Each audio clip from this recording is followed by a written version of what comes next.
Bahrain diserang hacker, peta digital diubah menjadi AFC Mafia dan rating anjlok di Google Maps. Serangan siber mengguncang Bahrain usai kontroversi pertandingan sepak bola, Minggu tanggal 13 Oktober tahun 2024. Diketahui, Timnas Bahrain baru saja menahan imbang 2-2 Timnas Indonesia di laga grup C putaran ketiga kualifikasi Piala Dunia 2026, Kamis tanggal 10 Oktober tahun 2024 lalu. Bermain di kandang, Bahrain sejatinya tertinggal 1-2 hingga injury time.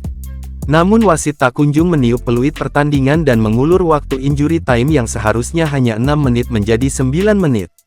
Alhasil, Timnas Indonesia kebobolan di menit 90+9 lewat skema tendangan sudut.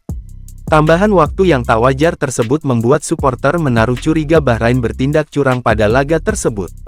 Kini, 3 hari setelah pertandingan terjadi serangan di dunia maya kepada Bahrain. Peta digital alias Google Maps negara Bahrain berubah drastis. Puluhan nama jalan dan tempat umum, seperti pusat perbelanjaan dan restoran, tiba-tiba berganti menjadi AFC Mafia. Bahkan ada sebuah tempat yang ratingnya anjlok di Google Maps dan mendapat komentar bernada negatif.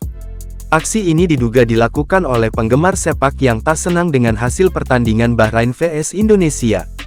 Sepertinya hal ini dilakukan sebagai bentuk protes atas hasil pertandingan Bahrain vs Timnas Indonesia yang dianggap tidak adil.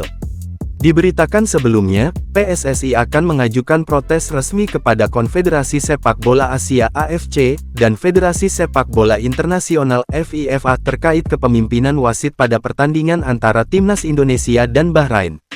Gol Bahrain lewat Mohamed Marhun pada menit ke-99 membuat kemenangan Indonesia di depan mata langsung hilang. "Ya, kita kirim surat protes," kata anggota Komite Eksekutif PSSI, Arya Sinulinga. Saat menjelang injury time, wasit memberikan tambahan waktu 6 menit, tetapi pertandingan justru dimainkan sampai menit ke-99. "Kita sangat kecewa dengan kepemimpinan wasit. Seperti menambah waktu sampai Bahrain menciptakan gol," tambahnya.